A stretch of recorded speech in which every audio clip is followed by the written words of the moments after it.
नमस्कार। प्रखर जीएस के इस वीडियो सेशन में एक बार फिर आप सभी का स्वागत है। इस वीडियो के माध्यम से हम लोग बीपीएससी के द्वारा जो बिहार टीचर्स रिक्वायरमेंट के लिए जो एग्जामिनेशन लिया जाता है टीआरई, तो टीआरई 3 में जो क्लास 6 से 8 तक के लिए जो एग्जाम लिया गया था उसमें उसके पार्ट 2 अर्थात जनरल स्टडीज के क्वेश्चन का डिस्कशन करेंगे। इस जनरल स्टडीज में भी हम लोग आर्ट्स सब्जेक्ट का जो क्वेश्चन होगा वही उसी क्वेश्चन का हम लोग डिस्कशन करेंगे। तो आइए शुरू करते हैं आज का यह वीडियो। इस वीडियो के माध्यम से हमारे पास पहला क्वेश्चन है, एशियाटिक सोसाइटी ऑफ बंगाल की स्थापना किसके द्वारा की गई थी। तो एशियाटिक सोसाइटी ऑफ बंगाल की जो स्थापना हुई थी ये हुई थी 15 जनवरी 1784 ईस्वी। 15 जनवरी 1784 ईस्वी को कलकत्ता के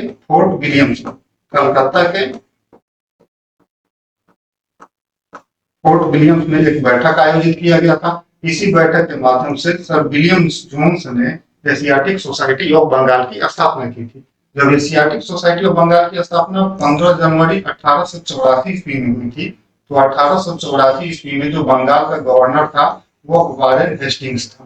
बंगाल का गवर्नर वारेन हेस्टिंग्स था, ये 1784 ईस्वी में। तो प्रश्न ये भी आ सकता है कि जब एशियाटिक सोसाइटी ऑफ बंगाल की स्थापना हुई थी उस समय बंगाल का गवर्नर कौन था, तो वारेन हेस्टिंग्स था। नेक्स्ट क्वेश्चन है, सुभाष चंद्र बोस किस वर्ष भारतीय राष्ट्रीय कांग्रेस के अध्यक्ष बने थे। तो सुभाष चंद्र बोस जो है ये 2 बार अर्थात 1938 ईस्वी में और 1939 ईस्वी में 2 बार भारतीय राष्ट्रीय कांग्रेस के अध्यक्ष बने थे। 1938 ईस्वी में कांग्रेस का अधिवेशन हरिपुरा में हुआ था। हरिपुरा जो कि गुजरात में स्थित है, हरिपुरा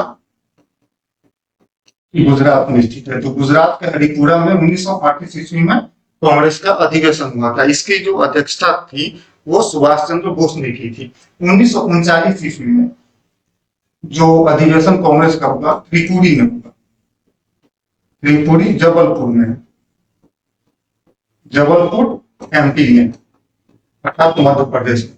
तो त्रिपुरी में जो कांग्रेस का अधिवेशन 1939 ईस्वी में हुआ था, इस अधिवेशन के लिए भी सुभाष चंद्र बोस जो थे वो अध्यक्ष पद के लिए चुनाव लड़े, क्योंकि इस त्रिपुरी अधिवेशन के लिए कांग्रेस की अध्यक्षता के लिए चुनाव का आयोजन करना पड़ा, क्योंकि सुभाष चंद्र बोस भी अध्यक्ष पद चाहते थे और कांग्रेस जो थी वो सुभाष चंद्र बोस को अध्यक्ष बनाने के पक्ष में नहीं थी, अर्थात गांधी जी सुभाष चंद्र बोस को कांग्रेस अध्यक्ष बनाने के पक्ष में नहीं थे। तो कांग्रेस को जो आधिकारिक अध्यक्ष पद के उम्मीदवार थे पट्टाभी सीतारमैया।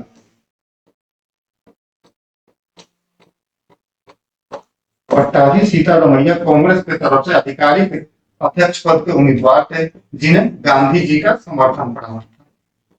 इन्हें गांधी जी का समर्थन प्राप्त था।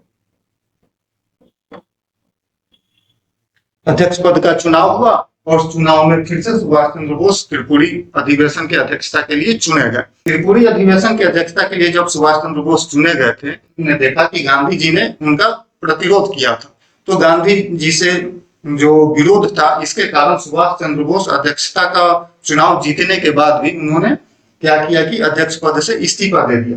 तो इस इस्तीफा के बाद से 1939 ईस्वी में जब सुभाष चंद्र बोस त्रिपुरी अधिवेशन की अध्यक्षता का चुनाव जीतने के बाद से अध्यक्ष पद से जब इस्तीफा दिया था, तो बिहार के डॉक्टर राजेंद्र प्रसाद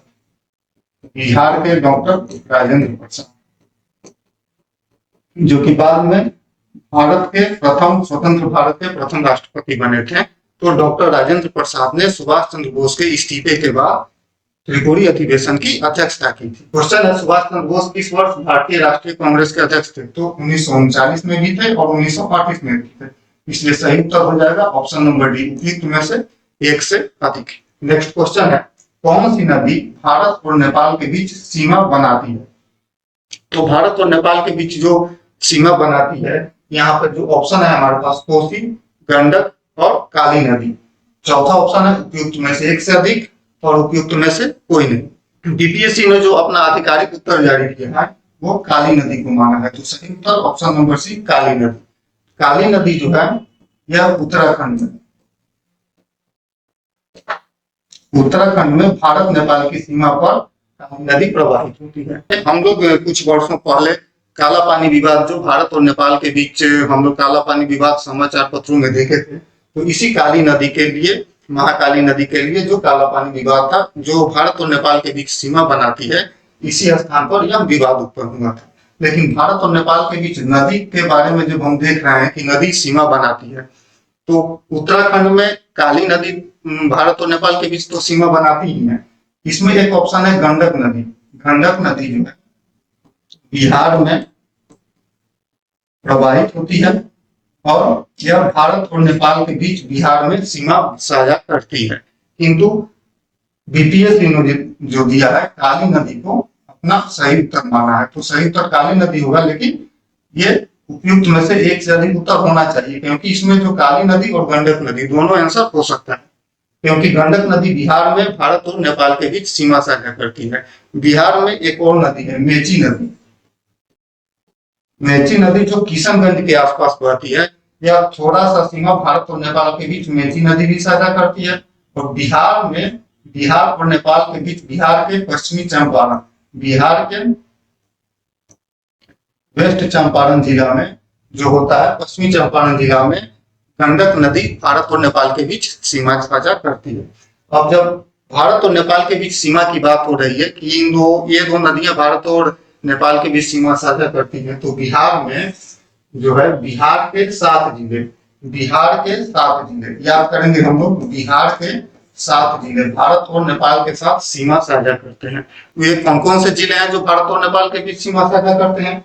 तो याद करेंगे हम लोग, पश्चिमी चंपारण, पूर्वी चंपारण, सीतामढ़ी, मधुबनी, सुपौल, अररिया और किशनगंज। पश्चिमी चंपारण, पूर्वी चंपारण, सीतामढ़ी, सुपौल, मधुबनी और किशनगंज, ये 7 जिले बिहार के साथ नेपाल का सीमा साझा करते हैं। और गंडक नदी और काली नदी बिहार, ये 2 नदियां हैं जो बिहार के साथ, भारत के साथ नेपाल की सीमा साझा करती है। नेक्स्ट क्वेश्चन है, विज्ञान और प्रौद्योगिकी मंत्रालय ने हाल ही में विज्ञान, प्रौद्योगिकी और नवाचार के क्षेत्र में राष्ट्रीय पुरस्कारों के एक नए सेट की घोषणा की थी, जिसे राष्ट्रीय विज्ञान पुरस्कार के नाम से जाना जाता है, जिसके लिए सभी श्रेणियों के पुरस्कारों के लिए पुरस्कार समारोह हर साल आयोजित किया जाएगा। तो इसमें से सही उत्तर कौन सा है? तो सही उत्तर हो जाएगा ऑप्शन नंबर 1, 23 अगस्त को राष्ट्रीय अंतरिक्ष दिवस के दिन। राष्ट्रीय अंतरिक्ष दिवस के दिन राष्ट्रीय विज्ञान पुरस्कार के नाम से, ये राष्ट्रीय विज्ञान पुरस्कार के नाम, विज्ञान पुरस्कार देने के लिए एक समारोह का आयोजन किया जाएगा। लेकिन ये भी ध्यान देने वाला बात है कि ऑप्शन में ये जो 3 ऑप्शन दिया हुआ है, 23 अगस्त को राष्ट्रीय अंतरिक्ष दिवस मनाया जाता है, 11 मई को राष्ट्रीय प्रौद्योगिकी दिवस मनाया जाता है और 28 फरवरी को राष्ट्रीय विज्ञान दिवस भी मनाया जाता है। नेक्स्ट क्वेश्चन है, केंद्रीय विधानसभा में हानि रहित बम किसने फेंके थे? तो केंद्रीय विधानसभा में जो बम फेंका गया था, यह 8 अप्रैल को फेंका गया, 8 अप्रैल 1929 ईस्वी को। 8 अप्रैल 1929 ईस्वी को भगत सिंह और बटुकेश्वर दत्त,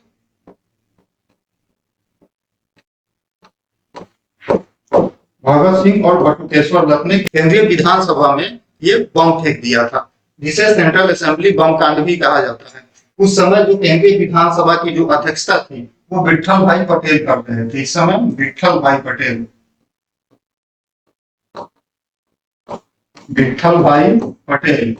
इस विधानसभा की अध्यक्षता कर रहे थे। ये विट्ठल भाई पटेल वही है जो सरदार वल्लभ भाई पटेल के बड़े भाई थे।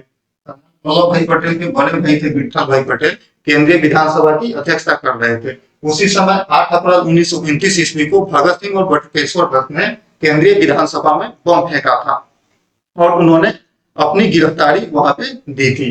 और इन लोगों को, भगत सिंह का मानना था कि अंग्रेजों को सुनाई नहीं दे रहा है, यहाँ के साम्राज्यवाद के समाप्ति के लिए उन्होंने ऐसा बम फेंका था कि ये बम किसी को नुकसान नहीं पहुंचाए, लेकिन उन बहरे लोगों अर्थात अंग्रेज लोगों के कानों में ये धमाके की आवाज सुनाई दे। तो इसके लिए केंद्रीय विधानसभा में इन्होंने बम फेंका था। तो सही उत्तर हो जाएगा option number B, Batukeshwar Dutt फेंके थे, भगत सिंह के साथ फेंके थे। अगर भगत सिंह ऑप्शन में रहता तो उपयुक्त में से एक से अधिक उत्तर होता, लेकिन भगत सिंह इसमें नाम नहीं है, तो बटुकेश्वर दत्त इसका सही आंसर होगा।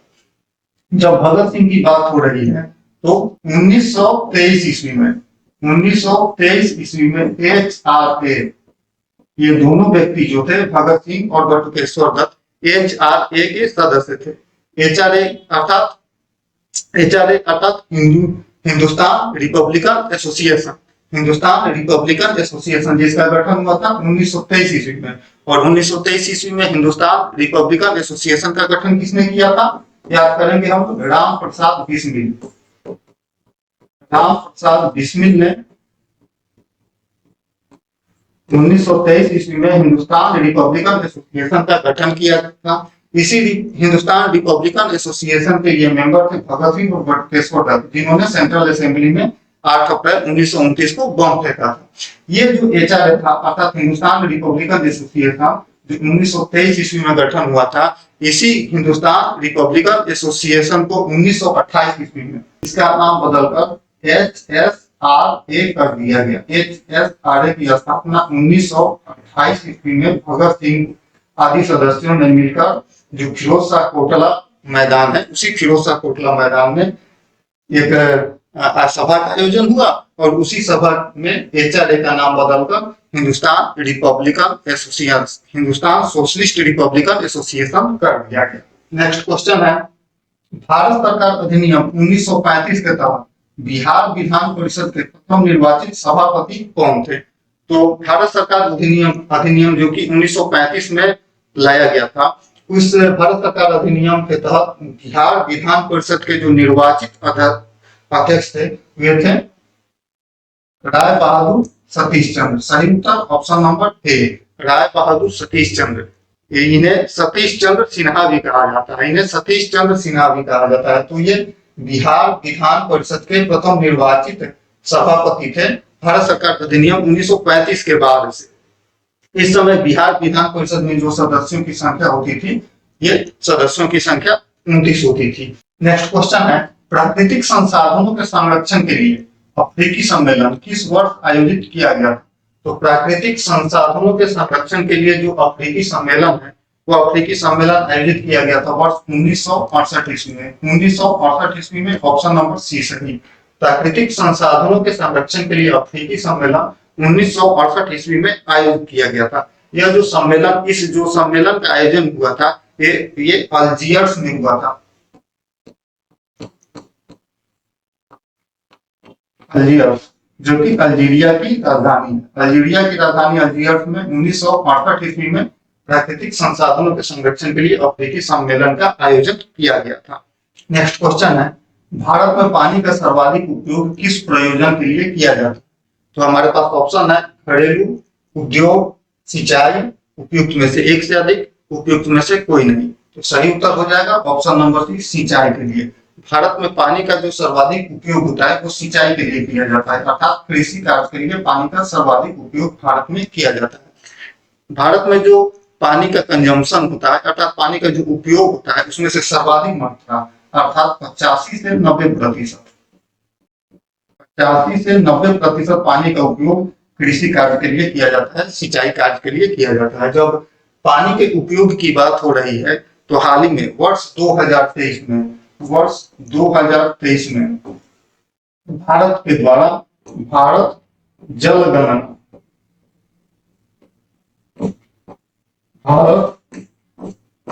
गणना रिपोर्ट जारी की गई। इस भारत जल गणना रिपोर्ट के अनुसार जो कुल पानी है, उस कुल पानी का 97.1%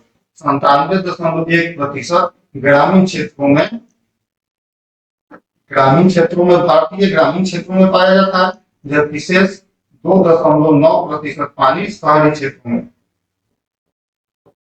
क्षेत्रों में पाया जाता है। और इस जल गणना रिपोर्ट 2023 के अनुसार जो भारत का जो शीर्ष राज्य है जहां सबसे ज्यादा पानी पाया जाता है, तो वो शीर्ष राज्य है कौन कौन से? पश्चिम बंगाल 1 नंबर पर है, दूसरे नंबर पर है उत्तर प्रदेश,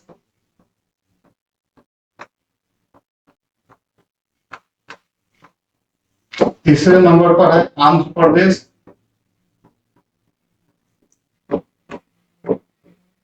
चौथे नंबर पर है उड़ीसा और 5वें नंबर पर है असम। उड़ीसा और असम। तो ये 5 राज्य जो हैं, इन राज्यों में सबसे ज्यादा जल पाया जाता है भारत में। नेक्स्ट क्वेश्चन है, बिहार दिवस कब मनाया जाता है? तो बिहार दिवस जो मनाया जाता है, हमारे पास ऑप्शन है 22 मार्च को कलकत्ता प्रेसिडेंसी से अलग होने के उपलक्ष्य में, 22 मार्च को बंगाल प्रेसिडेंसी से अलग होने के उपलक्ष्य में। तो सही उत्तर ऑप्शन नंबर बी, 22 मार्च को बंगाल प्रेसिडेंसी से अलग होने के उपलक्ष्य में बिहार दिवस मनाया जाता है। बिहार दिवस 22 मार्च को ही क्यों मनाया जाता है? तो 22 मार्च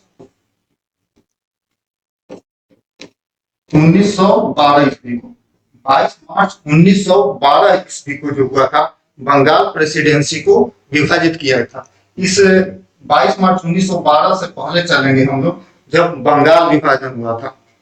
तो बंगाल विभाजन कब हुआ था याद करेंगे हम लोग, 16 अक्टूबर 1905 ईस्वी को बंगाल का विभाजन हो जाता है। अंग्रेजों ने बंगाल का विभाजन कर दिया। भारत में जो राष्ट्रवाद बहुत ही तेजी से आगे बढ़ रहा था, अंग्रेजों का विरोध हो रहा था, इस विरोध को दबाने के लिए एक प्रशासनिक कार्यों का बहाना लेकर अंग्रेजों ने बंगाल का विभाजन कर दिया, कुछ पूर्वी बंगाल और पश्चिमी बंगाल। और इसके विरोध में, इस बंगाल विभाजन के विरोध में भारत में जो होता है, अंग्रेजों के विरोध में आंदोलन बहुत ही उग्र हो जाता है।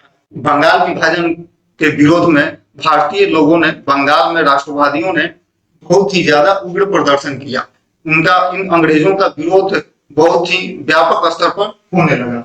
तो 16 अक्टूबर 1905 के बंगाल विभाजन के बाद से जो उग्र प्रदर्शन हुआ, इस प्रदर्शन या अंग्रेजों के विरोध के जो परिणाम स्वरूप क्या होता है कि 12 दिसंबर 1911 ईस्वी,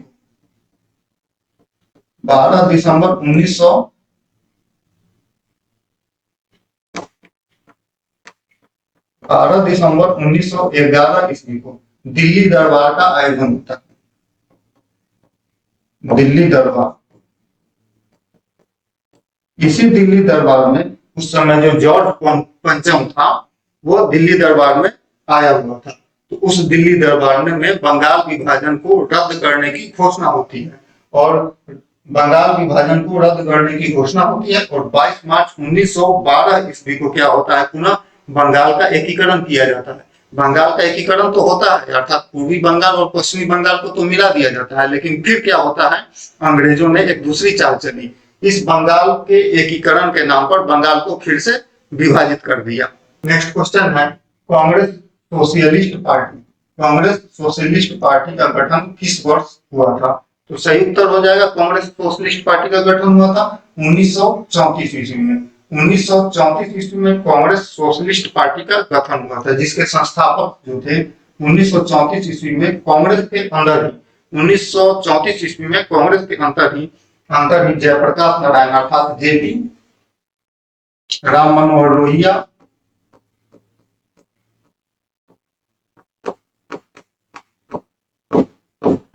और आचार्य नरेंद्र देव,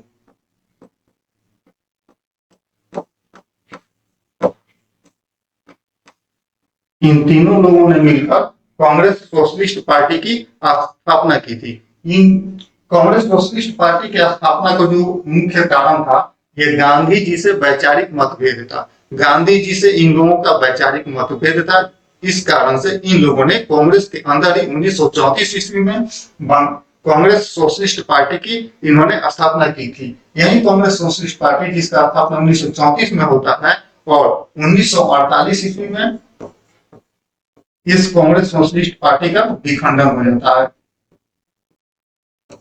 एक तरह से कहीं से समाप्त घोषित कर दिया जाता है 1948 ईस्वी में। नेक्स्ट क्वेश्चन है, हाल ही में नेपाल सरकार के द्वारा किस शहर को देश की पर्यटन राजधानी घोषित किया गया था? जब एग्जाम हुआ था उस समय, नेपाल, ये करंट अफेयर्स का क्वेश्चन है, जब एग्जाम हुआ था उस समय का क्वेश्चन है, नेपाल सरकार द्वारा किस शहर को देश की पर्यटन राजधानी घोषित किया जाता है? तो नेपाल का राजधानी हम लोग जानते हैं, नेपाल की राजधानी है काठमांडू। नेपाल की राजधानी है काठमांडू, लेकिन नेपाल सरकार ने पर्यटन राजधानी घोषित किया किसे? पोखरा को। नेपाल में एक जगह है पोखरा, जिसे नेपाल सरकार ने अपना पर्यटन राजधानी घोषित किया था, और यह घोषित किया था वर्ष 2024 ईस्वी में। वर्ष 2024 ईस्वी में नेपाल को अपना पर्यटन पोखरा को अपना पर्यटन राजधानी घोषित किया था? नेपाल में। नेक्स्ट क्वेश्चन है, भारत में घड़ियाल प्रजनन केंद्र कहाँ स्थित है? तो भारत में घड़ियाल प्रजनन केंद्र जो है यह इस ऑप्शन में जो दिया हुआ है, कार्बेट उत्तराखंड, सुंदरवन अर्थात पश्चिम बंगाल, मुरैना अर्थात मध्य प्रदेश। उपयुक्त में से एक से अधिक, उपयुक्त में से कोई नहीं। तो इन चारों ऑप्शनों में से जो घड़ियाल प्रजनन केंद्र स्थापित किया गया था, मुरैना में किया गया था, मध्य प्रदेश में। मुरैना में मध्य प्रदेश में घड़ियाल प्रजनन केंद्र स्थापित किया गया था। याद करेंगे, मुरैना मध्य प्रदेश में घड़ियाल प्रजनन केंद्र स्थापित किया गया। राष्ट्रीय चंबल अभयारण्य, यह जो राष्ट्रीय चंबल अभयारण्य है,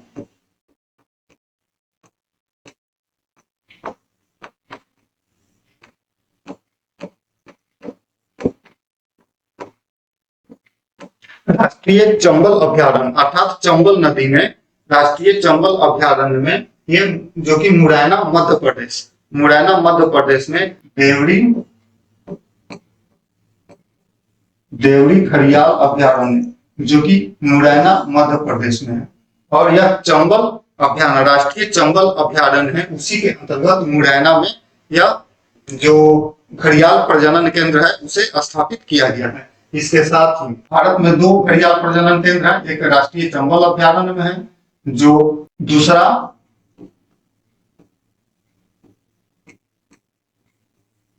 कुकरैल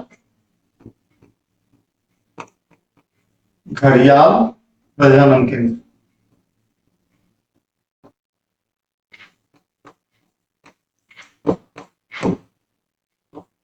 या लखनऊ में। तो भारत में 2 घड़ियाल प्रजनन केंद्र हैं, एक कुकरैल घड़ियाल प्रजनन केंद्र जो कि लखनऊ में है, दूसरा है देवरी घड़ियाल प्रजनन केंद्र जो कि मुरैना मध्य प्रदेश में है। और बिहार में गंडक नदी में एक घड़ियाल प्रजनन केंद्र बनाने की योजना है। हाल ही में कुछ दिनों पहले बिहार सरकार ने बिहार के गंडक नदी में घड़ियाल प्रजनन केंद्र बनाने की घोषणा बिहार सरकार ने की है।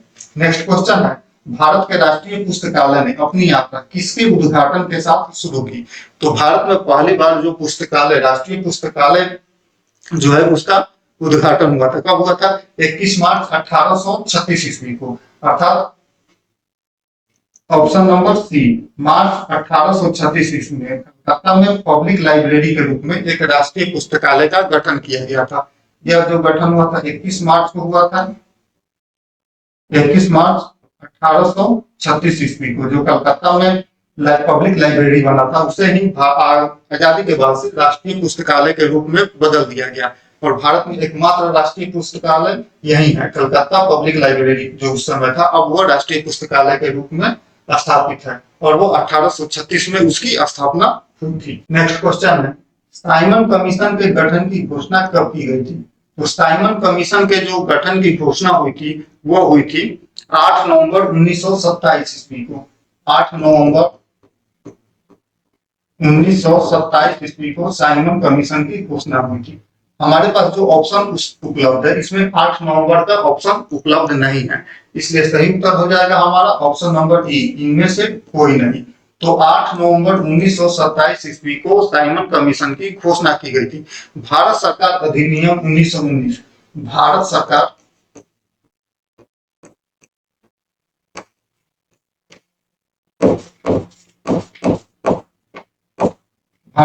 अधिनियम 1919 ईस्वी की समीक्षा के लिए साइमन कमीशन की घोषणा की गई थी। और यह जो साइमन कमीशन है 8 नवंबर 1927 ईस्वी की घोषणा हुई थी और 3 फरवरी, क्या होता है 3 फरवरी 1928 ईस्वी में यह भारत आ जाता है साइमन कमीशन। और भारत आते ही इस साइमन कमीशन का विरोध होता है, साइमन गो बैक के नारे लगाए जाते हैं। क्यों? क्योंकि इस साइमन कमीशन में जो भारत सरकार अधिनियम 1919 की समीक्षा के लिए इसका गठन किया गया था और यह 3 फरवरी 1928 ईस्वी में भारत आती है साइमन कमीशन। और भारत आने के बाद इसकी जो समीक्षा करती उसके पहले इसका विरोध शुरू हो जाता है। विरोध शुरू इसलिए हो जाता है कि इस साइमन कमीशन में 7 सदस्य थे और ये 7 सदस्य जो थे ये इनमें से कोई भी सदस्य भारतीय नहीं था, ये सभी सातों सदस्य ब्रिटिश सदस्य थे।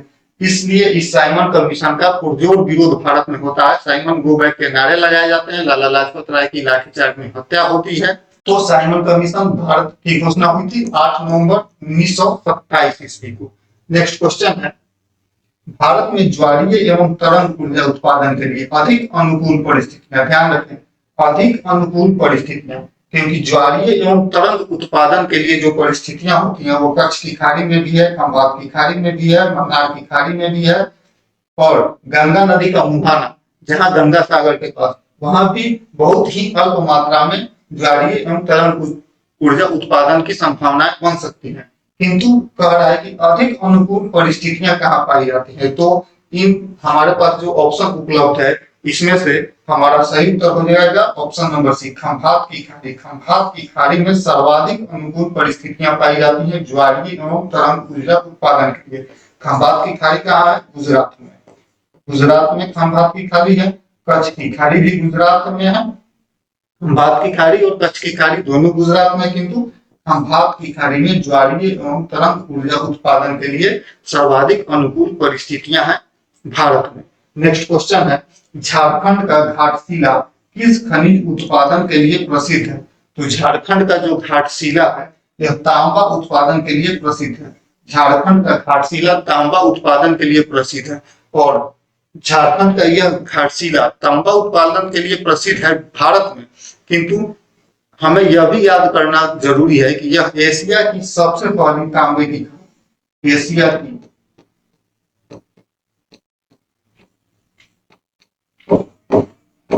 सबसे पहली तांबे की खान इस झारखंड के घाटशिला में ही एशिया की सबसे पहली तांबे की खान बनाई गई थी। तो सही उत्तर हो जाएगा ऑप्शन नंबर सी, तांबा। धन्यवाद।